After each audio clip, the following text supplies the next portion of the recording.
ابن عمر عن النبی صلی اللہ علیہ وسلم، یعنی ابو حنیفہ نے امام نافع سے، انہوں نے عبداللہ ابن عمر سے، انہوں نے محمد رسول اللہ صلی اللہ علیہ وسلم سے۔ قرآن کے علاوہ صحابہ کرام کے جمع کیے ہوئے حدیث شریف کے نسخوں کے علاوہ اسلامی لائبریری میں جو سب سے پہلی کتاب لکھا ہے وہ ابو حنیفہ نے لکھا، اور وہ سند کے ساتھ لکھا ہے۔ اسی کے طرز پر دوسری کتاب اسلامی لائبریری میں تیار ہوئی جو امام مالک نے لکھا، اس کا نام موطا ہے۔ پھر امام مالک کے شاگردوں نے اس کی نقل کیا، اس کا نام بھی موطا محمد اور موطا امام مالک ہے۔ ابو حنیفہ رحمۃ اللہ علیہ کے شاگردوں میں امام محمد رحمۃ اللہ علیہ نے 6 بڑی کتابیں لکھا، جامع صغیر، جامع کبیر، سیر صغیر، سیر کبیر، مبسوط اور زیادات۔ امام ابو یوسف نے کتابیں لکھا۔ جس طرح امام ابو حنیفہ اور ان کے شاگردوں نے کتاب تیار کیا، اس کتاب کی سند تابعین اور صحابہ کے واسطے سے رسول پاک تک پہنچتی ہے۔ میں آپ سے پوچھتا ہوں، انہوں نے یہ خدمت کیا کیا دین کو خراب کرنے کے لیے؟ کیا دین کو بگاڑنے کے لیے؟ امام مالک نے کتابیں لکھا، ان کے شاگردوں نے کتابیں لکھا۔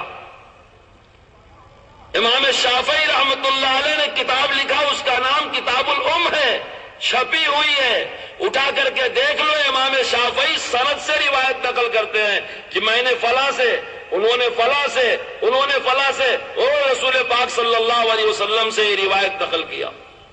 چوتھے امام احمد ابن حنبل، ان کی کتاب مسند احمد میرے دوستو چھپتی ہے، ہزاروں حدیث اس میں ہیں، احمد ابن حنبل اسے سند کے ساتھ رسول پاک تک پہنچاتے ہیں۔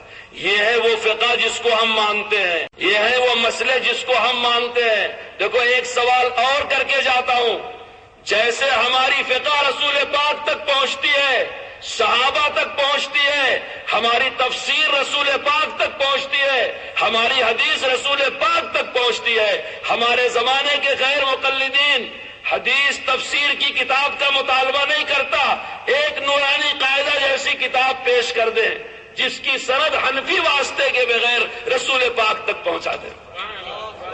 ان کے پاس جو حدیث کا ذخیرہ ہے وہ بغیر سند کے، جو تفسیر یہ بیان کرتے ہیں بغیر سند کے۔ ان کی سب سے پہلی نماز کی کتاب صادق سیال کوٹی نے سیال کوٹ میں بیٹھ کر کے لکھا۔ ہماری نماز کی کتاب امام مالک نے مسجد نبوی میں بیٹھ کر کے تحریر کیا۔ ہماری نماز کی کتاب صحابہ کے دور میں تیار ہوئی، تابعین کے دور میں تیار ہوئی، ان کی نمازوں کو دیکھ کر کے وہ کتابیں لکھی گئی۔ اس میں نماز کے درجے بتائے گئے کہ نماز میں کیا چیزیں فرض ہیں، کیا چیزیں شرط ہیں، کیا چیزیں واجب ہیں، کیا چیزیں سنت ہیں، کیا چیزیں مستحب ہیں۔ وہ لوگ جو اس بات پہ جھگڑا کرتے ہیں کہ آمین زور سے پکارا جائے یا دھیرے سے، میں ان سے ایک سوال کر کے جاتا ہوں، آمین کا پکارنا زور یا دھیرے سے یہ صرف سنت کا درجہ رکھتا ہے، لیکن التحیات نماز میں پڑھنا علماء کی یہاں واجب ہے۔ تم یہ بتاؤ التحیات زور سے پڑھا جائے کہ دھیرے سے؟ حدیث صحیح مرفوع متصل تمہارے اصول کے مطابق بخاری سے، مسلم سے، ترمذی سے، ابو داؤد سے، نسائی سے، تم اور تمہارے سارے علماء مل کر کے بتاؤ کہ التحیات جو حدیث شریف میں پڑھنے کا ذکر ہے وہ زور سے پڑھا جائے کہ دھیرے سے پڑھا جائے؟ ہم سے کہتے ہو آمین کے بارے میں بتاؤ کہ دھیرے سے پڑھنے کی روایت میرے دوستو 17 رکعتیں دن اور رات میں پڑھی جاتی ہیں، اس میں 11 رکعتیں دھیرے سے پڑھی جاتی ہیں، 6 رکعتیں زور سے پڑھی جاتی ہیں۔ ان 6 رکعتوں کے 6 آمین کے جھگڑے پر اتنا بڑا خلفشار کہ مسجد الگ بنا لیا، جماعت الگ بنا لیا، کمیٹی الگ بنا لیا، چیلنج کا اشتہار چھاپ دیا۔ اس امت کو کیا سمجھ رہے ہو؟ کوئی اس کا والی وارث نہیں ہے، اس امت محمدیہ کو لاوارث سمجھ رہے ہو۔ تم 6 رکعت کی آمین کے بارے میں الگ ٹکڑی بناتے ہو، تمہارے کو اوپر کوئی انگلی اٹھانے والا نہیں۔ ہم اپنے عامت المسلمین کو سمجھا رہے ہیں تاکہ ان کو اپنے دین پر شرح صدر ہو جائے، تو ہم کو فسادی بتایا جاتا ہے۔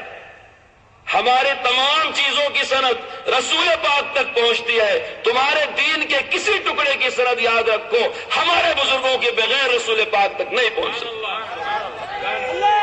میں آپ کو بتا رہا تھا کہ وہاں ایک سوال تھا کہ تقلید جائز ہے کہ ناجائز ہے. میں آسان لفظوں میں سمجھاتا ہوں. ماہر کی بات ماننے کو تقلید کہتے ہیں.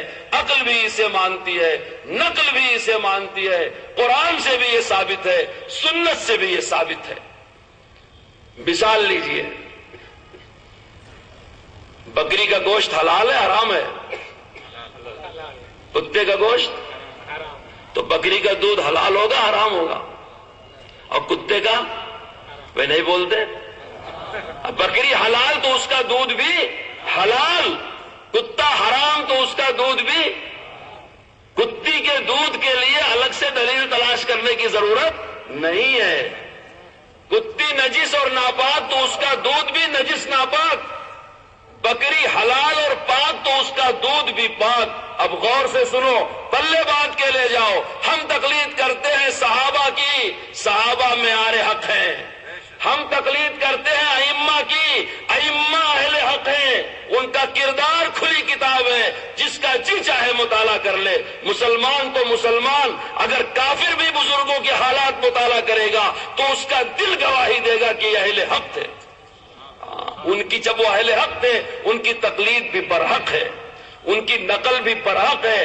اور تم جتنی آیتیں پیش کرتے ہو, اتخذوا احبارهم ورهبانهم اربابا من دون اللہ, ذرا اس کے آگے پڑھو, والمسیح ابن مریم. جتنی تقلید کی قرآن میں مذمت ہے, یہ یہود و نصارہ کے تقلید کی مذمت ہے.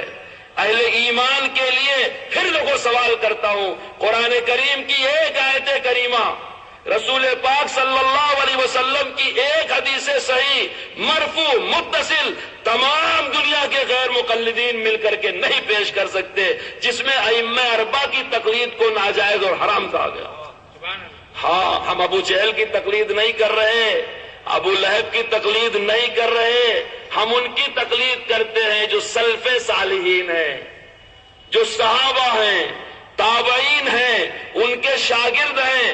ہمارا دین مستند, ہماری روایتیں مستند, ہمارے مسائل مستند, ہماری تمام چیزیں متواتر رسول پاک صلی اللہ تعالی علیہ وسلم تک پہنچتی ہیں. یہ جو تمہاری ٹکڑی بیچ میں سے نکلی ہے, تم تو قربانی کے 4 دن کے لیے بھی صحیح حدیث نہیں پیش کر سکے.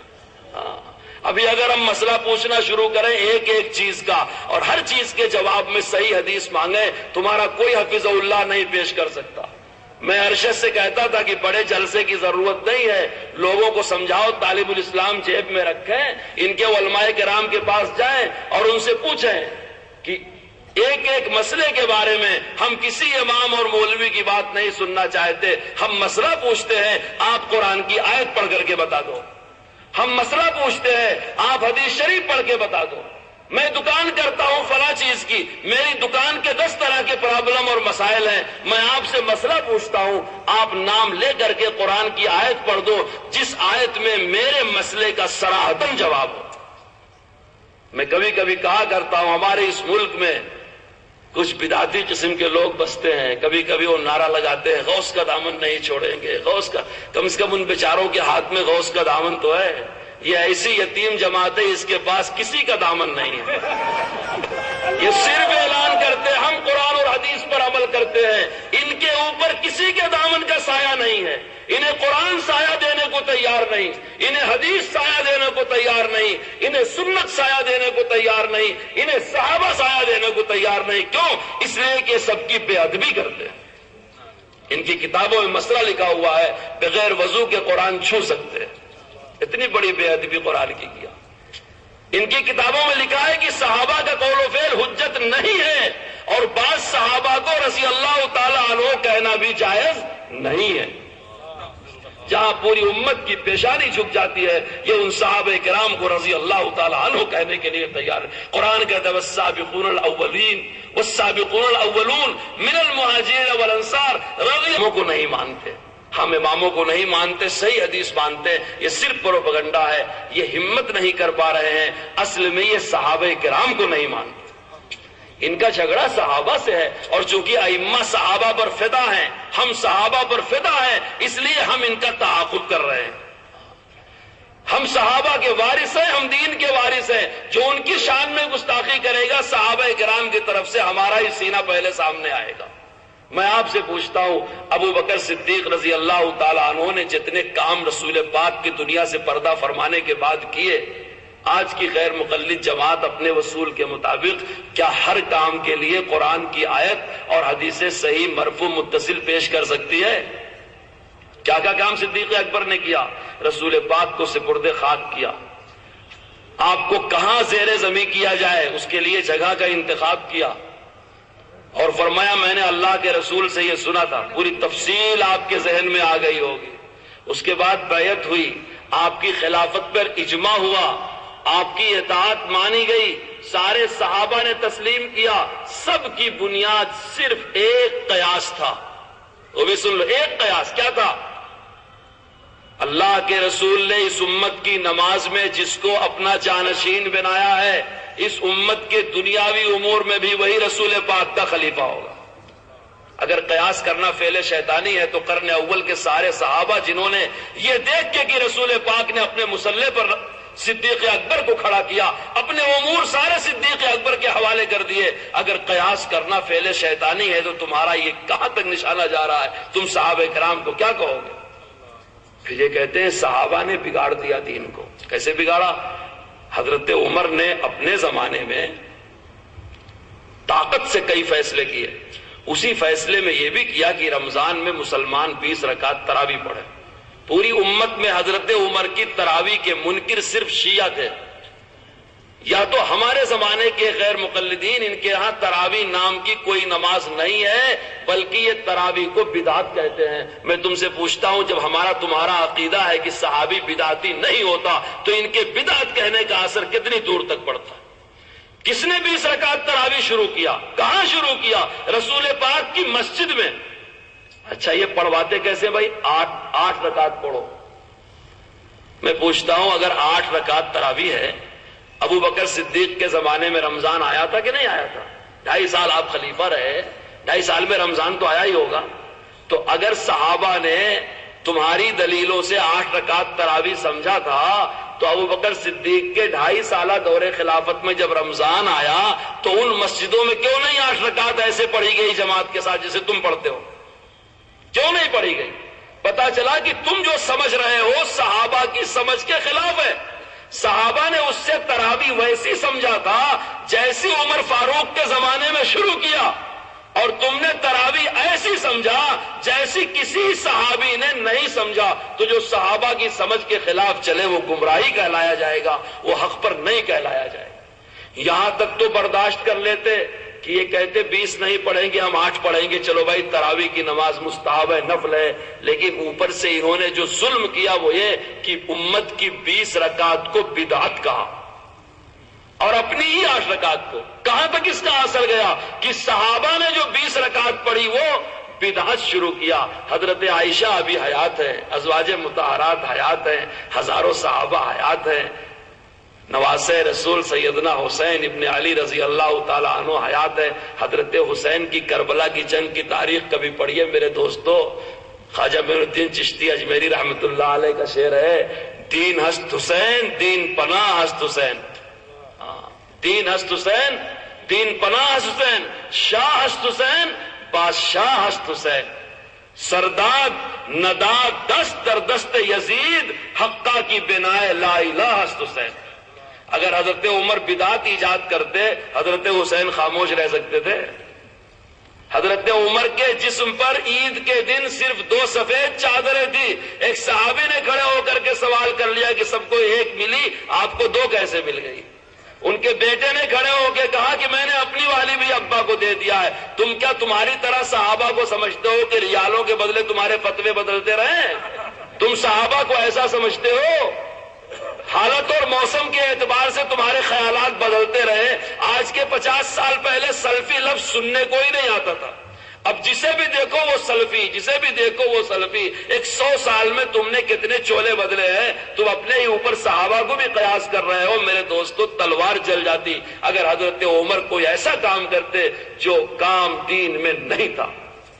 اس لیے یہ کہنا کہ حضرت عمر کی 20 رکعت بدعت ہے، حضرت عمر کو حق کیا؟ اچھا اتنا بڑا چیلنج کرنے کے بعد جب حدیث مانگی گئی تو حدیث پیش کیا بخاری شریف کی وہ جس میں 4 رکعت پڑھنے کا ثبوت ہے۔ یہ جو اتنا بڑا چیلنج کر بیٹھے کہ 20 رکعت بدعت ہے، ہماری 8 ہی سنت ہے، اس کے لیے جب ان سے کہا گیا کہ حدیث صحیح مرفوع متصل غیر معارض دکھاؤ جس کے تم دعوے دار ہو، تو بخاری پیش کیا۔ وہ جانتے ہیں بخاری تو ہر آدمی نہیں پڑھ پائے گا، لیکن جب وہ علماء کرام کے ہاتھ میں آئی اور ان کی حدیث کھولی گئی تو دیکھا حضرت عائشہ صدیقہ رضی اللہ تعالیٰ عنہ کی روایت ہے، وہ فرماتی ہے رسول پاک کی نماز رمضان اور رمضان کے علاوہ میں کوئی فرق نہیں ہوتا تھا، تراویح رمضان میں ہی پڑھی جاتی ہے، غیر رمضان میں نہیں پڑھی جاتی۔ اور ان کی اس دلیل والی حدیث میں لکھا ہے اربعان کی 4 پڑھتے تھے، اور اسی میں لکھا ہے کہ وتر 3 پڑھتے تھے۔ تو چیلنج اتنا بڑا دے بیٹھے، لیکن ثبوت پیش کرنے آئے تو ثبوت پیش نہیں کر سکے۔ اس لیے ان کا اختلاف اماموں سے ہے، یہ صرف پروپیگنڈا کرتے ہیں، ان کا اختلاف صحابہ کرام سے ہے۔ اور وہ اختلاف کی بنیاد یہ ہے کہ ان کے دماغ میں ایک خناس بسا ہوا ہے کہ امت نے جو درجہ صحابی کو دیا ہے کہ صحابی کی سمجھ حجت، صحابی کی فہم حجت، صحابی کا قول حجت، ہمارے مولوی کا بھی وہی درجہ ہونا چاہیے۔ جب ہم بتا دیں کہ نماز ایسی ہے تو ہم سے پھر کوئی دلیل کا مطالبہ نہ کرے، ہمارے فہم پر بھروسہ کرے، ہمارے فتوے پر بھروسہ کرے۔ ہمارے علاوہ کسی اور کے پیچھے جائے گا تو ہم اس کو مشرک کہیں گے، گمراہ کہیں گے۔ اگر کسی اور کی بات مان لیا تو تقلید کر لیا، لہذا مشرک ہو گیا۔ یہ عجیب بات، کسی بھی امام کی بات ماننے کو تقلید، اور تقلید کو یہ شرک کہتے ہیں، گویا کہ ساری امت مسلمہ ان کی نگاہ میں مشرک ہے۔ جیسے حضرت عمر کے فعل کو بدعت کہا۔ آپ کے ہاں مسجدوں میں شہر میں جتنی مسجدیں میسور میں ہیں، جمعہ کی نماز تو ہوتی ہوگی، ہوتی نہیں ہوتی بھائی؟ کتنی اذانیں ہوتی ہیں؟ 2 ہوتی ہے نا، اور نماز سے پہلے اقامت ہوتی ہے، تو 3 ہو گئی، 2 اذان 1 اقامت۔ غیر مقلدین کی مسجدیں یہاں ہیں، صرف 1 اذان ہوتی ہے جمعہ میں، 2 اذان نہیں ہوتی۔ کیوں؟ اس لیے کہ وہ کہتے ہیں جمعہ کی 1 اذان حضرت عثمان نے بڑھایا ہے، لہذا یہ بدعت ہے۔ ہاتھی کے دانت کھانے کے اور دکھانے کے اور۔ ان کا اختلاف صحابہ سے ہے، ائمہ سے نہیں ہے۔ پوری امت صحابی کی تقلید کرتی ہے، ائمہ نے صحابہ کے ہی فتاوے اور مسائل لکھے ہیں، صحابہ نے جو فیصلے کیے ائمہ نے اسے تحریر کیا، مدون کیا۔ اس لیے ہم لوگ یہ کہتے ہیں کہ ہم اس مسئلے میں حنفی ہیں، اس مسئلے میں شافعی ہیں، اس مسئلے میں مالکی ہیں، اس مسئلے میں حنبلی ہیں۔ اس کا مطلب یہ نہیں کہ ہم صحابہ کرام سے الگ ہیں۔ جتنی قریب ترین نسبت کا تذکرہ کیا جاتا ہے اتنا ہی آدمی کا تعارف آسانی سے ہوتا ہے۔ یہ جو طبقات میں لوگ بٹے ہوئے ہیں یہ اختلاف کی بنیاد پر نہیں، تعارف کی بنیاد پر ہے۔ مثلا کوئی مسلمان حنفی، شافعی، مالکی، حنبلی ہے، میرے دوستو یہ کفر و شرک کا اختلاف نہیں بلکہ یہ تعارف کا ہے۔ جیسے ایک ملک کے کئی ریاستیں اور کئی صوبے ہوتے ہیں اور ایک صوبے کے کئی ضلع ہوتے ہیں، ان میں تقسیم ہونا تعارف کا ذریعہ ہے، مخالفت کا ذریعہ نہیں ہے۔ قریب قریب نسبتیں ذکر کی جاتی ہیں تعارف کے لیے۔ میں آپ سے ایک بات پوچھتا ہوں، سارے انسان آدم علیہ السلام کی اولاد ہیں کہ نہیں ہیں؟ اور قرآن کریم میں یہی کہا گیا ہے بنی آدم، یا سب آدم کی اولاد تھا۔ تو آپ جب فارم بھرتے ہیں تو کیا لکھتے ہیں؟ عبداللہ بن آدم، یہ کیا لکھتے ہیں؟ عبداللہ بن آدم لکھتے ہیں۔ میں کبھی کبھی تعجب کرتا ہوں کہ ان کے جھانسے میں آنے والے کتنے بڑے بیوقوف ہیں، عقل کہاں رکھ کر کے چلے جاتے ہیں۔ وہ پوچھتے ہیں بھائی تم حنفی ہو یا محمدی ہو؟ اگر میں تم سے پوچھوں کہ تم آدم کی اولاد ہو کہ اپنے ابا کی اولاد ہو، میری بات سنو گے اور سے؟ بول صاحب کیسی بات آپ کرتے ہیں؟ میں کہوں ارے تم نے اپنے ابا کا نام ولدیت میں لکھ دیا، قرآن کی مخالفت کر دیا، تم قرآن کے مخالف ہو گئے۔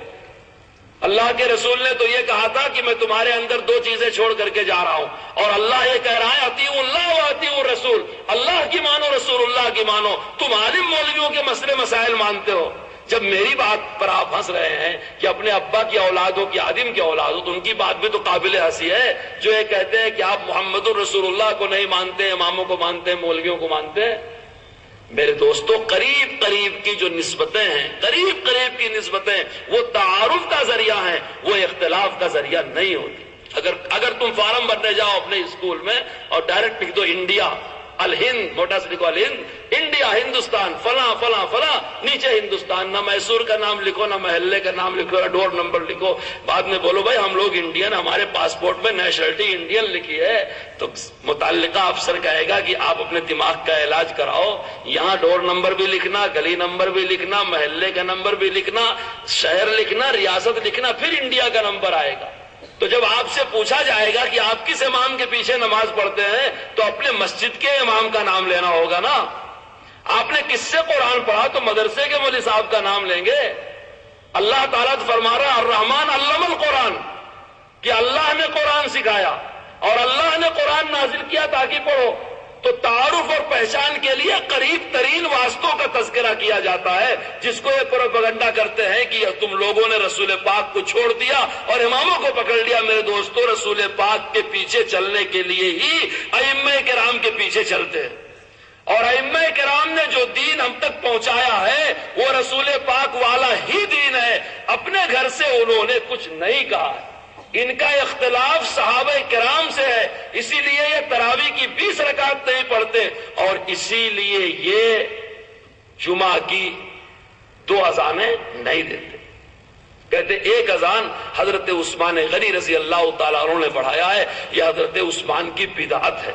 ان کے علماء نے اپنی کتابوں اپنی پہچان لکھا ہے کہ ہماری پہچان یہ ہے کہ ہم جمعہ میں 3 اذانیں نہیں کرتے، یعنی صرف ایک اذان اور ایک اقامت کہتے ہیں، حضرت عثمان والی اذان نہیں، لِکَوْنِهِ بِدْعَةً، کیونکہ وہ بدعت ہے۔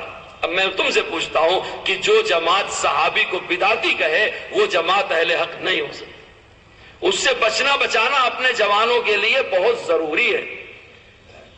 اس لیے ہم جو تقلید کرتے ہیں جس دین کی، جس مسئلے مسائل کی، وہ صحابہ کرام والا دین ہے جو متواتر ہے، ہمارے ائمہ نے اسے کتابی شکل میں مرتب کیا ہے، وہی ہمارے مدرسوں میں پڑھایا جاتا ہے، اور اسی پر عمل کرنے والے وہ سارے محدثین تھے جن کی حدیثیں آج کل غیر مقلدین پیش کر کے دعویٰ کرتے ہیں کہ ہم اہل حدیث ہیں، حدیث پر عمل کرتے ہیں، تم اہل رائے ہو، رائے اور قیاس پر عمل کرتے ہو، ہم رسول پاک کے پیچھے چلتے ہیں، تم اماموں کے پیچھے چلتے ہو، اور وہ بھول جاتے ہیں کہ حدیث کے لکھنے والے تمام مصنفین انہی اماموں کے مقلد تھے۔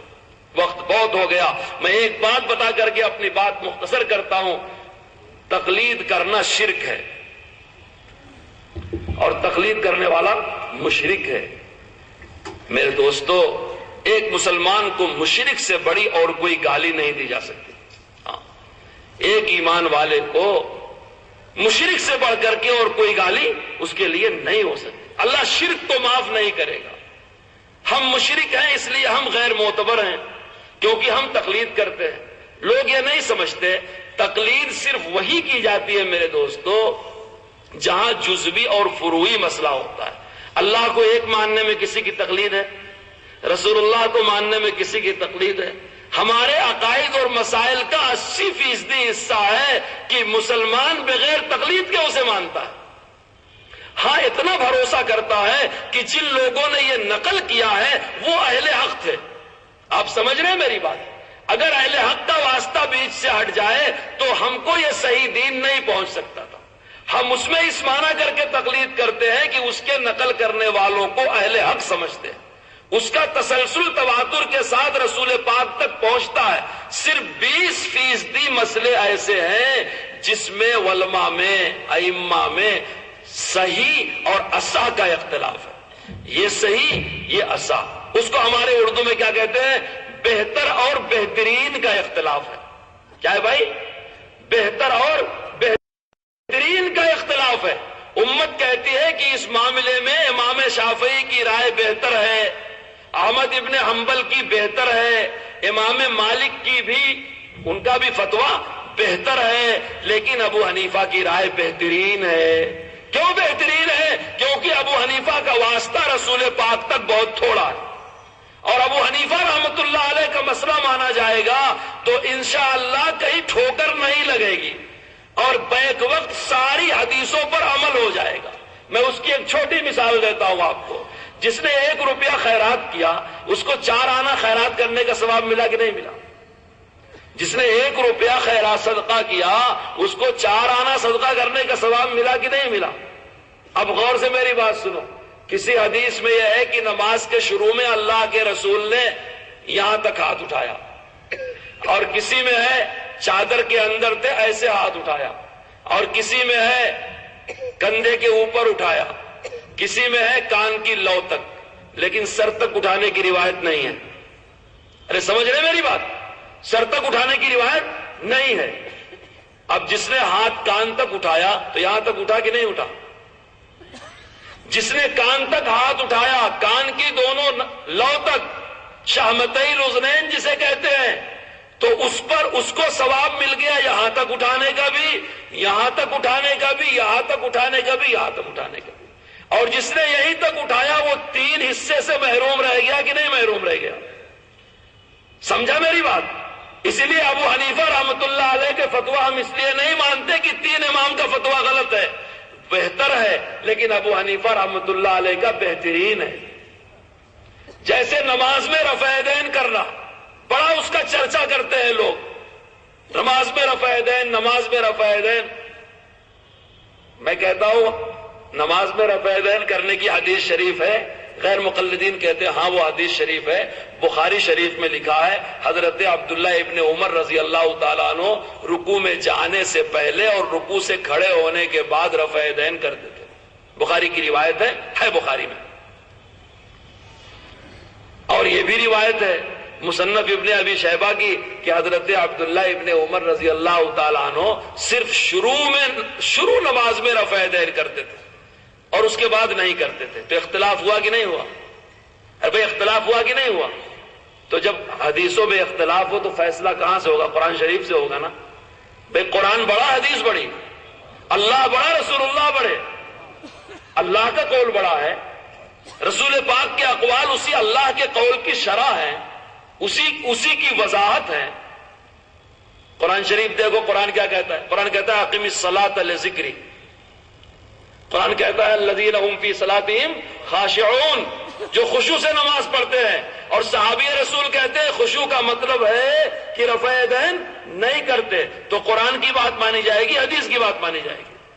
بات ہوئی ابو حنیفہ نے جو فتویٰ دیا وہ بہترین، اور ائمہ کا فتویٰ غلط نہیں، بہتر، لیکن ابو حنیفہ کا بہترین. اب ایک آدمی بہترین کو چھوڑ کر کے کچھ اور لیتا ہے تو ضرور اندر کا مریض ہے. اگر وہ اندر سے مریض نہیں ہے تو بھائی کیا وجہ ہے کہ بہترین کو چھوڑ کر کے، قرآن کے مطابق والے کو چھوڑ کر کے اور اختلافی بات کو لیتا ہے؟ کچھ تو اس کے اندر ہے نا، دال میں کالا، کچھ طبیعت کا چور اندر بیٹھا ہوا ہے. علامتوں کو دیکھ کے ڈاکٹر بیماری پکڑا کرتے ہیں. تو رفع یدین کرنا ہمارے زمانے میں علامت ہے بے ادب ہونے کی. رفع یدین کرنا ہمارے زمانے میں علامت ہے ائمہ کرام اور علماء کرام سے بے اعتماد ہونے کی. رفع یدین کرنا ہمارے زمانے میں علامت ہے امت میں انتشار کرنے کی. آپ کے سمجھ میں نہ آیا ہو تو اور وضاحت سے سمجھ لیں. قرآن کہتا ہے اقم الصلاۃ لذکری، نماز قائم کرو میرے ذکر کے لیے. نماز کی کوئی ادا ذکر سے، تسبیح سے، تلاوت سے خالی نہیں ہے. جب ہم نماز میں کھڑے ہوئے اللہ اکبر کہا، یہ حرکت ہوئی نا، اللہ اکبر کہا، اس کے بعد کیا کرتے ہیں بھائی؟ کیا کرتے ہیں؟ ثنا. پھر کیا کرتے ہیں؟ اعوذ باللہ بسم. پھر کیا کرتے ہیں؟ فاتحہ. پھر کیا کرتے ہیں؟ بسم اللہ سم سورہ. پھر کیا کرتے ہیں؟ اللہ اکبر. رکوع میں کیا کہتے ہیں؟ ارے بھائی آپ تو کہتے ہوں گے، نہیں کہتے ہوں گے تو کہتے کیوں نہیں؟ اور پھر کھڑے ہوتے تو کیا کہتے ہیں؟ اور اس کے بعد اگر منفرد تو کہے گا مقتدی ربنا لک الحمد کہ نہیں؟ پھر کیا کرتے ہیں؟ اللہ. ایک رکعت ایسے ہی پوری نماز پوری کرتے ہیں نا. میں دیکھو ایک سوال اور کر کے جا رہا ہوں. غیر مقلدین یہ بتائیں جب نماز کی ہر ادا میں کوئی نہ کوئی ذکر ہے تو وہ جو ہاتھ ہلاتے ہیں اس میں کیا ذکر ہے؟ ہم نے وتر کی تیسری رکعت پہ ہاتھ اٹھایا تو اللہ اکبر کہا. غور سے سنو. ہم نے عید کی 6 تکبیریں کہی تو اللہ اکبر کہا. بڑی آسانی سمجھا دیتے ہیں کہ دیکھو حنفی لوگ وتر میں رفع یدین کرتے ہیں عید میں رفع دین کرتے ہیں، نماز میں نہیں کرتے۔ اللہ کے بندو، ہمارا رفع دین ذکر کے ساتھ ہوتا ہے، کیونکہ نماز ذکر سے خالی نہیں، نماز خشوع سے خالی نہیں، نماز قائم ہی کی جاتی ہے ذکر کے لیے، خدا کی یاد کے لیے۔ ہم نے وتر میں قنوت کے لیے اللہ اکبر کہا، جب ہاتھ اٹھایا تو اللہ اکبر کہا، عید کی 6 زائد تکبیریں کہا تو اللہ اکبر کہا۔ آپ حج کرنے گئے ہیں، حجر اسود سے طواف شروع کیا تو تسبیح پڑھا کہ نہیں پڑھا؟ شیطان کو کنکری مارا تو تسبیح پڑھا کہ نہیں پڑھا؟ ہم مومن ہیں، ہمارے ہاتھ کی کوئی حرکت اللہ کے نام سے بے نیاز نہیں ہے، ذکر اور تسبیح سے بے نیاز نہیں ہے۔ ہم اتحیات میں بیٹھے، ہم نے انگلی کا اشارہ کیا، اشہد ان لا الہ الا اللہ، ہماری انگلی کا اشارہ بھی خدا کے نام کے بغیر نہیں۔ اور یہ بھی اتحیات میں بیٹھتے ہیں، ایسے ہلاتے رہتے ہیں۔ ہمارے مولانا شریف صاحب ہیں، حافظ شریف صاحب آسام مدراس کے، کہنے لگے میرے پاس ایک کتاب لے کر کے آیا بچہ کہ اس میں ہر رکع حرکت دیا۔ انہوں نے کہا دیکھ با، مجھے اردو آتی نہیں، میں لکھنؤ والا نہیں، ہر رکع کا مطلب ہلایا، تو ہلانا ہلالے کو رہنا۔ ارے بھائی تو حدیث دکھاتا انگلی ہلانے والی، اور ہلا لے کے رہتا ہے نا پورے نماز پر، دوسروں کی بھی نماز خراب کرتا ہے۔ تو ان کو حدیث کی فہم نہیں ہے، قرآن کی فہم نہیں ہے، حدیث کی سمجھ نہیں ہے، اور نمک حرامی یہ ہے کہ جن کے ذریعے سے یہ ذخیرہ پہنچا ہے ان کے گستاخ اور بے ادب ہیں۔ ہمارے ہاتھ کا اشارہ، انگلی کا اشارہ بھی خدا کے ذکر سے بے نیاز نہیں ہے۔ غیر مقلد مولوی سب مل کر کے یہ بتائیں کہ جو تم رفع دین نماز میں کرتے ہو، اس میں کون سا ذکر کرتے ہو؟ کہتے حدیث شریف میں ہے، دیکھو میں حدیث شریف پیش کرتا ہوں، صرف رکوع میں جاتے ہوئے اور رکوع سے کھڑے ہو کے ہی رفع دین نہیں ہے، بلکہ سجدوں میں بھی رفع دین۔ اور ان کا ایک بہت بڑا عالم ہے ناصر الدین البانی کی کتاب ہے صفت صلاۃ النبی، اس کے صفحہ نمبر 204 کے حاشیے پر لکھا ہوا ہے، اور اس کتاب کا ترجمہ کرنے والا ہندوستان کا ایک غیر مقلد مولوی ہے فتح اللہ عبد الباری مدنی۔ اس نے حاشیے میں لکھا ہے کہ سجدوں والا رفع دین 10 صحابہ سے ثابت ہے، تو کیوں نہیں کرتے بھائی؟ اگر عبداللہ ابن عمر سے ثابت تھا رکوع میں جانے والا، رکوع سے اٹھنے والا تم نے کر لیا، تو سجدوں والا کیوں نہیں کرتے؟ اچھا، جب یہ تیسری رکعت کے لیے کھڑے ہوتے اتحیات پڑھنے کے بعد تب تو رفع دین کرتے ہیں، لیکن جب دوسری کے لیے کھڑے ہوتے ہیں تو رفع دین نہیں کرتے۔ جب ہر اٹھنے بیٹھنے میں رفع دین ہے تو یہ دوسری رکعت میں کیا گناہ ہے کہ تم رفع دین نہیں کرتے؟ کہتے ہیں کہ اس میں یہ ہے کہ 2 رکعتوں کے بعد رفع دین ہے اور 2 سجدوں کے بعد رفع دین نہیں ہے۔ دیکھو میں حوالہ دے کے جاتا ہوں، امام بخاری نے اپنی بخاری میں حضرت عبداللہ ابن عمر والی روایت نقل کیا ہے کہ رکوع میں جاتے ہوئے اور رکوع سے کھڑے ہو کے رفع دین کیا۔ انہی امام بخاری نے جز و رفع دین میں روایت نقل کیا ہے کہ 2 سجدوں سے کھڑے ہو کر کے بھی رفع دین کیا، یعنی دوسری رکعت کے شروع میں بھی رفع دین کیا۔ حدیث کی کئی کتابوں میں دوسری رکعت کے شروع کا رفع دین بھی لکھا ہوا ہے، تو اگر حدیث پر عمل کرنا ہے تو پوری پر یا آدھی پر؟ بھائی پوری پر ہونا چاہیے نا۔ پھر شروع میں بھی رفع دین کرو، رکوع میں جاتے ہوئے بھی رفع دین کرو، رکوع سے کھڑے ہونے کے بعد بھی رفع دین کرو، سجدوں میں جاتے ہوئے رفع دین کرو، دوسری رکعت۔ یہ کیا بات ہے؟ فتؤمنون ببعض الکتاب وتکفرون ببعض، کی بعض کو مانتے ہو بعض کو چھوڑتے ہو۔ اب ہم جو کرتے ہیں اس کی بھی وضاحت سن لو۔ ہم بالکل شروع والا رفع دین کرتے ہیں، اس کے بعد نماز میں کہیں رفع دین نہیں کرتے۔ کیوں؟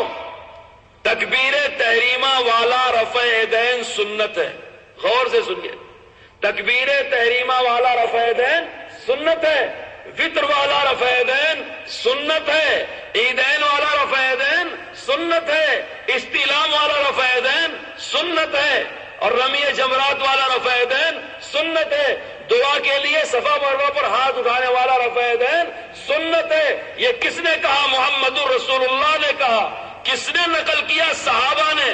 ہماری کتاب میں کہاں سے لکھا گیا؟ ابراہیم نخعی سے۔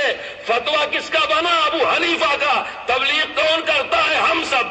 اگر تم میں ہمت ہے تم بھی ایسے مستدل پیش کر دو کہ تمہارا ہاتھوں کا ہلانا بھی سنت ہے، اللہ کے رسول نے کہا ہو کہ یہ سنت ہے، اور رکوع میں جاتے ہوئے سنت ہے، کھڑے ہوتے ہوئے سنت ہے، مگر سجدوں میں سنت نہیں ہے، تم بھی ثابت کرو۔ تم چوروں کی طرح کتابیں یہاں وہاں کیوں دکھاتے پھرتے ہو اور دوسری باتیں کیوں کرتے ہو موضوع سے ہٹی ہوئی؟ ایک مضمون کی بات کرو، ہمارے علماء سے ملو اور ان کو مل کر کے تمہاری غلط فہمیاں دور کر لو۔ پوری امت مسلمہ کے پاس، اہل سنت والجماعت کے پاس جو دین ہے میرے دوستو، یہ متواتر ہے، یہ مستند ہے، اس کا ہر جز شریعت اور دین ہے، اور وہ پورا ہمارے پاس ہے۔ ان کے پاس جھگڑوں کے چند مسئلوں کے علاوہ کچھ نہیں۔ انتشار یہ پیدا کر رہے ہیں امت میں، ان چند مسئلوں کو برداشت کیا جا سکتا ہے اگر یہ شرارت نہ کریں، لیکن یہ ان چند مسئلوں کے لیے الگ کمیٹی بناتے ہیں، الگ مسجد بناتے ہیں، الگ جماعت بناتے ہیں، اور ایسا پیش کرتے ہیں جیسے کہ پوری امت اسلام کے خلاف ہے۔ یہی اسلام اور مسلمانوں کے وارث اور ہمدرد ہیں۔ میں سمجھا رہا تھا کہ ایک مسلمان کو جو سب سے بڑی گالی دی جا سکتی ہے اسے مشرک کہا جا سکتا ہے۔ حدیث کو جو صحیح اور ضعیف آپ لوگ بھی سنتے ہوں گے بہت دن سے، یہ حدیث صحیح، یہ حدیث ضعیف۔ اللہ کے رسول صلی اللہ علیہ وسلم نے جتنی باتیں فرمائی سب صحیح فرمائی کہ ضعیف بھی فرمائی؟ اللہ کے رسول نے جتنی باتیں کہی وہ سب باتیں صحیح ہیں یا کچھ اس میں ضعیف بھی ہیں؟ رسول پاک کا اشارہ، بات تو بہت بڑی بات میرے دوستو، آپ کے انگلی مبارک کا اشارہ صحیح، اور اتنا صحیح کہ چاند کے ٹکڑے ہو گئے۔ جس نبی کے انگلی کا اشارہ اتنا صحیح ہو کہ چاند ٹکڑے ہو جائے، پتھر کا جگر پھٹ جائے، اس کی بات ضعیف نہیں ہو سکتی۔ حدیث ضعیف ہوئی کیوں؟ نقل کرنے والا غلط تھا۔ سمجھے آپ میری بات؟ وہ غلطی آئی کہاں سے؟ صحابہ کے بعد سے آئی۔ تو ابو حنیفہ رحمت اللہ علیہ نے یا آپ کے معاصر ائمہ کرام نے جب اپنا فتویٰ لکھا تو قرآن و حدیث کی روشنی میں ہی لکھا، اور جب حدیث ضعیف ہوئی تو ان کے زمانے کے بعد ہوئی، کیونکہ ان کے زمانے میں نیک لوگ زیادہ تھے، امانت دیانت والے زیادہ تھے۔ ابو حنیفہ کو جو حدیثیں پہنچی اس کا کوئی راوی ضعیف نہیں تھا، لیکن بعد میں امام بخاری کو جب وہ روایت پہنچی اس کا بعض راوی ضعیف ہو گیا تھا۔ اسی لیے بخاری شریف اٹھا کر کے دیکھ لو، امام ابو حنیفہ رحمت اللہ علیہ کو پہنچنے والی حدیث بھی صحیح ہے اور ابو حنیفہ کو پہنچنے والی فقہ بھی صحیح ہے۔ ابو حنیفہ رحمت اللہ علیہ نے اپنی فقہ کو سند کے ساتھ بیان کیا ہے۔ فقہ کی سند کا کوئی راوی ضعیف اور متہم نہیں ہے۔ امام بخاری رحمت اللہ علیہ نے اپنی حدیث تو سند سے بیان کیا لیکن اپنی فقہ سند سے نہیں بیان کیا، اس لیے تقلید بخاری کی نہیں ہوگی، ابو حنیفہ رحمت اللہ علیہ کے فقہ کی ہوگی۔ اگر حدیث کے نقل کرنے والا کوئی آدمی بد اخلاق ہے، جھوٹ بولتا ہے، غلط کار ہے، تو کہتے ہیں اس کی نقل کی وجہ سے یہ حدیث ضعیف ہو گئی۔ اس میں جیسا عیب ہوگا حدیث کا درجہ بھی ویسا ہوگا۔ اس لیے ایسا کوئی اصول نہیں ہے کہ ضعیف حدیث ساری کی ساری ردی کی ٹوکری میں ڈال دی جائے اور صحیح حدیث سے ایک دین بنایا جائے اور اس کی تبلیغ کی جائے۔ دین پہلے نازل ہوا ہے، حدیثیں بعد میں نقل کی گئی ہے، نماز پہلے پڑھی گئی ہے، بخاری بعد میں لکھی گئی ہے۔ صحابہ کرام اور صحابہ کے شاگرد پکے نمازی تھے، امت نے بخاری لکھنے کے بعد نماز نہیں شروع کیا۔ امت میں نماز غار حرا سے چلی ہے، قیامت تک چلتی رہے گی۔ بخاری تھی دنیا میں تب بھی یہ امت نماز پڑھتی تھی، اور بخاری نہیں رہے گی تب بھی یہ امت نماز پڑھے گی۔ اس لیے ہمارا دین حدیث کی کتابوں کا مرہون منت نہیں، بخاری کا مرہون منت نہیں، یہ اہل سنت کا دین ہے، سنتوں کا مرہون منت ہے۔ اور سنت صحیح اور ضعیف نہیں ہوتی، بلکہ جتنی سنتیں ہیں سب صحیح ہوتی ہیں اور محمد رسول اللہ صلی اللہ علیہ وسلم کو محبوب اور مرغوب ہوتی ہے۔ اسی پر امت کو چلنا اور اسی پر امت کو عمل کرنا۔ ہماری نماز اور ہمارا دین حدیث کے مطابق ہونا ضروری نہیں۔ یہ آپ کو دھوکہ دیا جاتا ہے جو کہا جاتا ہے کہ نماز حدیث کے موافق ہونی چاہیے، ایک مسلمان کی زندگی سنت کے موافق ہونی چاہیے۔ مسلمان معلوم یہ کرے گا سنت کیا ہے، پیدا ہو تو کیا سنت ہے، شادی ہو تو کیا سنت ہے، ختنہ ہو تو کیا سنت ہے، موتا ہو تو کیا سنت ہے۔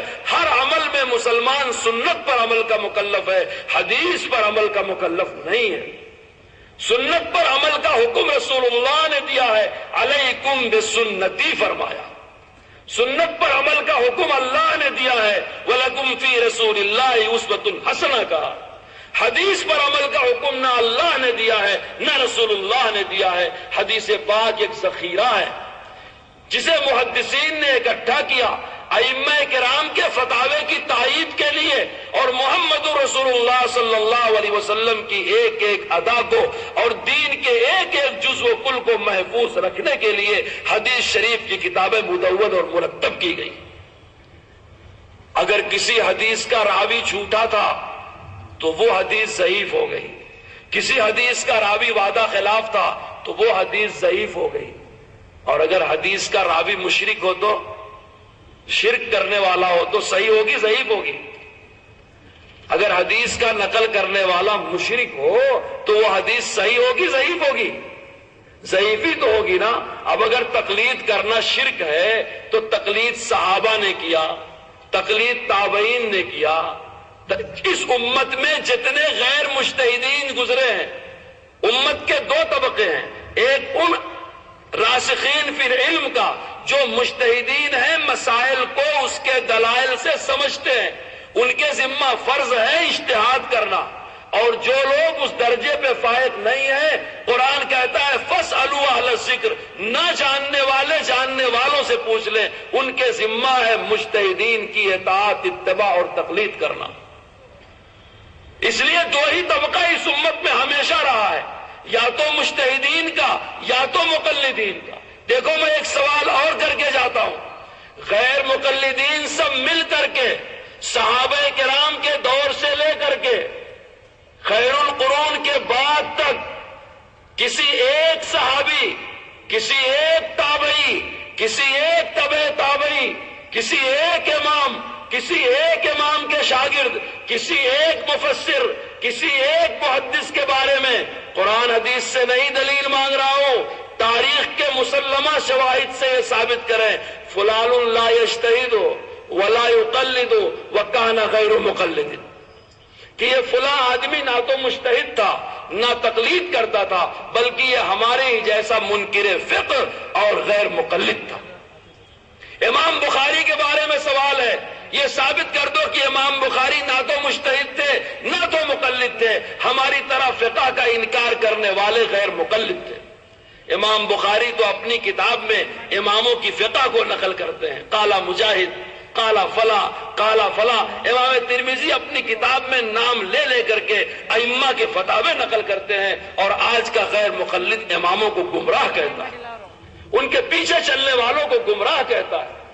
وہ تو تقلید کرنے والے کو ائمہ متبوعین کہتے ہیں، اپنے سے بڑا مانتے ہیں، ان کو امام مانتے ہیں، ان کے پیچھے چلنے والوں کو ان کا مقلد۔ اگر تقلید کرنا شرک ہوتا تو امام بخاری کی ذمہ داری تھی کہ جیسے بخاری میں انہوں نے سب حدیثیں نقل کیا، ایک چاپٹر لکھتے کہ ائمہ اربعہ کی تقلید کرنا شرک ہے، اس کے نیچے حدیث لکھتے۔ اتنا تو ہر آدمی سمجھ سکتا ہے کہ ابو حنیفہ رحمۃ اللہ علیہ دنیا میں پہلے پیدا ہوئے، ان کے فالورز پہلے پیدا ہوئے، ان کی اتباع کرنے والے پہلے پیدا ہوئے، امام بخاری اس کے بعد پیدا ہوئے۔ اتنا تو سب لوگ جانتے ہیں۔ اگر ابو حنیفہ رحمۃ اللہ علیہ کی تقلید کرنا شرک تھا تو امام بخاری کے ذمہ یہ فرض تھا کہ وہ اپنی کتاب میں ایک باب باندھتے، ایک ہیڈنگ لگاتے، اور امت میں پیدا ہونے والے اس فتنے کو سب سے پہلے اصلاح کی فکر کرتے۔ مگر وہاں تو بخاری میں اماموں کے فتاوے احترام سے نقل ہو کر کے ملتے۔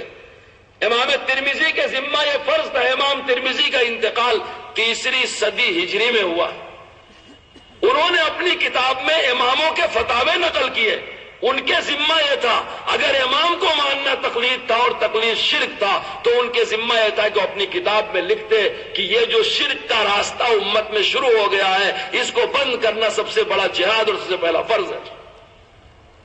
میرے دوستو، بات توجہ کرنے سے سمجھ میں آتی ہے۔ اگر تقلید کرنا شرک ہے اور تقلید کرنے والا مقلد مشرک ہے، تو تم کیا کہنا چاہتے ہو؟ حدیث کی کتابیں لکھنے والے اماموں کے مقلد وہ مشرک تھے، پھر امام بخاری مشرک ہوں گے، امام ترمذی مشرک ہوں گے، امام مسلم مشرک ہوں گے، امام نسائی مشرک ہوں گے، امام ابو داؤد مشرک ہوں گے۔ یہ جتنے محدثین، جتنے مفسرین، جتنے میرے دوستوں بڑے بڑے فقہا گزرے ہیں، سب نے کسی نہ کسی کی تقلید کیا ہے۔ اگر تقلید کرنا شرک ہے تو یہ ماننا پڑے گا کہ دین کا جو ذخیرہ ہم تک پہنچا ہے یہ مشرکوں نے نقل کر کے پہنچایا، حتیٰ کہ قرآن کریم جو ہم تک پہنچا ہے یہ مشرکوں نے نقل کر کے پہنچایا ہے، کیونکہ قرآن کی قرأتوں کو نقل کرنے والے ائمہ قرأت وہ اماموں کے مقلد تھے۔ اور یہ جو بات پھیلائی جا رہی میرے دوستو، ایک ہی امام کو کیوں مانتے ہیں؟ ایک ہی امام کو اس لیے مانتے ہیں کہ ہم در بدر پھرنے والے نہیں ہیں۔ ہم نے ایک نبی کی چوکھٹ پکڑا، ایک خلافت کی چوکھٹ پکڑا، اللہ کی ایک کتاب پکڑا، ایک امام کو پکڑا۔ آج بھی جب امت میں کسی مسئلے میں اختلاف ہوتا ہے تو ہم صبح دوپہر شام لباس نہیں بدلتے، ہم ایک بہترین راستے کو امانت دیانت کی بنیاد پر اختیار کر لیتے۔ اگر چاروں میں سے ایک کو ماننا جرم ہے، آپ اس مضمون کو شاید نہ سمجھ سکے، علماء سے پوچھئے گا، قرآن کریم 7 قرأتوں پر نازل ہوا تھا، یعنی سورہ فاتحہ 7 طریقے سے پڑھا جاتا ہے۔ اگر 7 میں سے کسی ایک کو پڑھنا گناہ ہے، کیونکہ 7 میں پڑھنے کی آزادی ہونا چاہیے، کسی ایک میں لکھنا گناہ ہے، حالانکہ وہاں 7 میں سے صرف ایک قرأت متواتر چل رہی ہے، اسی میں قرآن شریف کی کتابت ہوتی ہے۔ ہمارے ایک حنفی عالم نے علامہ البانی سے ایک مرتبہ پوچھا تھا، جو تقلید شخصی کی بڑی مخالفت کرتے تھے کہ اگر تقلید شخصی کرنا شرک ہے، یعنی ایک ہی امام کا فتویٰ ہر مسئلے میں لینا شرک ہے، تو جب سے آپ نماز پڑھنے لگے ہیں سورہ فاتحہ ایک ہی قرأت پر کیوں پڑھتے ہیں؟ کبھی آپ کو چاہیے فجر میں ایک قرأت میں پڑھو، ظہر میں ایک قرأت میں پڑھو، بلکہ 4 رکعت میں 4 قرأتوں میں پڑھو، الگ الگ ایک ہی قرأت میں پڑھنے کو آپ کیوں اکتفا کرتے ہیں؟ اگر تقلید شخصی شرک ہے تو آپ نماز پڑھ کر کے ایک امام کی قرأت میں سورہ فاتحہ کی قرأت کر کے مشرک ہوئے۔ اگر آپ مشرک نہیں ہوئے تو یہ امت بھی مشرک نہیں ہوئی۔ اس لیے میرے دوستو تقلید شرک نہیں ہے، بلکہ تقلید، علامہ اقبال نے بڑی اچھی بات کہی ہے، مانے تقلید ضبط ملت است، راہ آبا رو کی راہ جنت است، راہ آبا رو کی راہ جنت است، مانے تقلید ضبط ملت است، کہ باپ دادا کے راستے پر چلو یہ جنت کا راستہ ہے۔ اسی راستے پر صدیق اکبر چلے، عمر فاروق چلے، عثمان غنی چلے، علی المرتضیٰ چلے، حضرت حسنین کریمین چلے، ہمارے سارے ائمہ اکابر اولیاء اللہ اسی جنت کے راستے پر چلے، ہم بھی انہی کے پیچھے اسی جنت کے راستے پر چل رہے ہیں، اور اللہ نے اسی کا حکم دیا واتبع سبیل من اناب الی، اور اسی میں اس امت کے نظم و نسق اور اس کی حفاظت بھی ہے، اس میں اس امت کی قوت بھی ہے۔ ہر آدمی الگ الگ طرح 1.5 اینٹ کی مسجد بنا لے، ایک ایک بات پر عمل کرنے کی وجہ سے الگ الگ فرقہ بنا لے تو امت میں انتشار ہوگا۔ میں ایک جگہ ایسے ہی اپنی باتیں کہہ رہا تھا، ایک صاحب نے کہا بخاری سے ہی بتا دیجئے کہ بخاری میں بھی تقلید کرنے کا حکم دیا گیا۔ میں نے کہا دیکھو بخاری شریف میں کتاب الجنائز کی ایک روایت ہے، آپ لوگ بھی غور سے سن لیں، اتفاق سے بات یاد آ گئی۔ بخاری شریف میں کتاب الجنائز یعنی جنازے کا بیان، وہاں حضرت انس بن مالک رضی اللہ تعالیٰ عنہ کی روایت لکھی ہے، ان کے شاگرد ابو قتادہ نقل کرتے ہیں۔ دو کتنی پکی بات بتا رہا ہوں، انس بن مالک کی روایت ہے، بخاری خود اس کے ایک راوی ہیں، مرکزی راوی حضرت ابو قتادہ ہے۔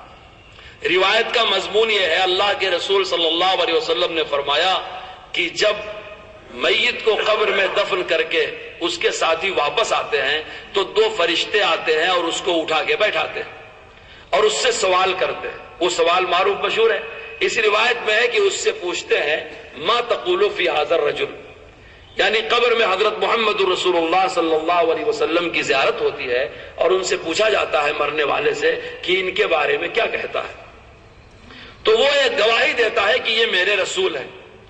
تو اللہ کے رسول صلی اللہ علیہ وسلم نے فرمایا کہ پھر اس کو اس کی جگہ جنت اور جہنم کی دکھائی جاتی ہے۔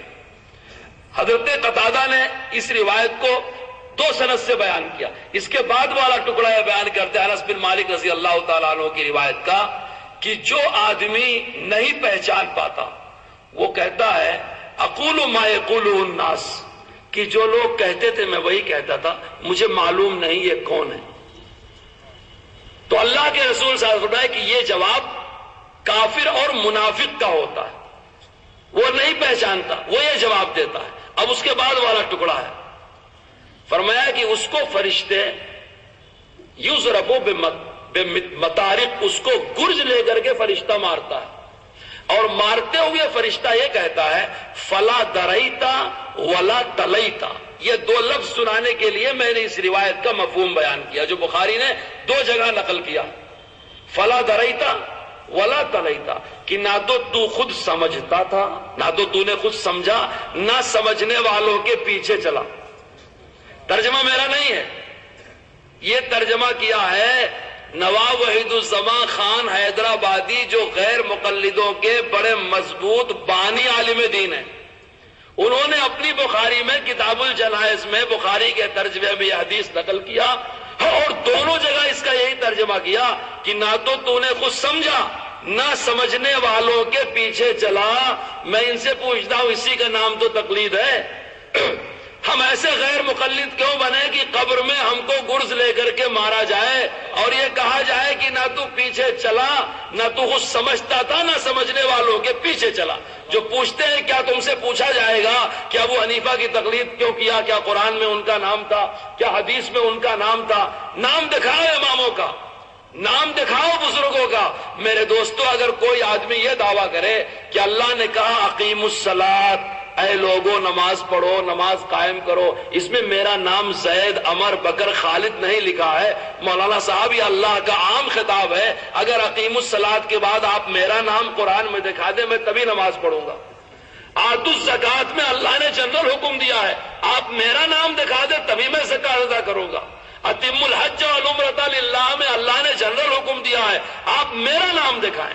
میرے دوستو، ایک ایک آیت کے مضمون اور مفہوم میں پرسنل شخصی نام دکھانا یہ کسی کا وصول نہیں ہے۔ ان کی بدنصیبی ہے کہ شرائط اپنی طرف سے لگاتے ہیں اور اس کے مطابق پھر یہ دلائل تلاش کرتے ہیں، جبکہ اہل سنت والجماعت کا طریقہ ہے کہ اللہ رسول نے جو فرما دیا صحابہ کی فہم کے مطابق اس سے جو بات مستنبط ہوتی ہے اس کا استنباط کر لیتے ہیں اور اس پر عمل کر لیتے ہیں، اپنی طرف سے نہ کوئی شرط بڑھاتے نہ اس پر کوئی ضد کرتے۔